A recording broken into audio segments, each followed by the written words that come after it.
दरम्यान उद्धव ठाकरेंनी केलेल्या टीकेवरून भाजप नेत्यांनी जोरदार प्रत्युत्तर दिलं। उद्धव ठाकरेंचा तोल ढासळला असा पलटवार प्रवीण दरेकरांनी केला, तर जनताच ठाकरेंना रामराम करेल अशी टीका भाजपचे नेते प्रसाद लाड यांनी केली।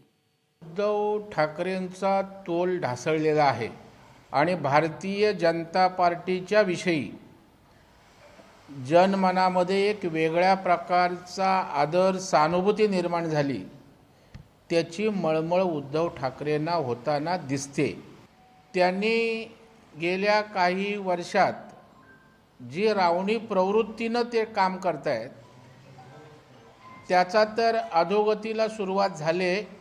येणाऱ्या निवडणुकांमध्ये त्यांची रावणी प्रवृत्ती भस्मसात या देशातील जनता केल्याशिवाय राहणार नाही। आता उद्धव ठाकरेंचं खऱ्या अर्थाने डोकं फिरायला लागलेलं आहे।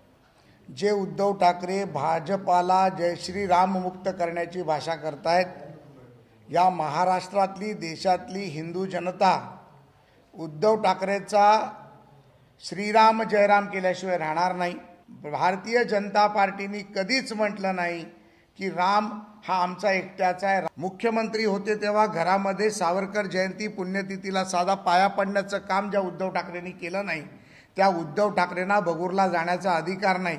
मी तर तमाम सावरकर प्रेमी हिंदूंना सांगेन की समाधीवरती जाऊन गोमूत्र शिंपडून गोमूत्राने ती समाधी साफ केली पाहिजे। एबीपी माझा, उघडा डोळे बघा नीट।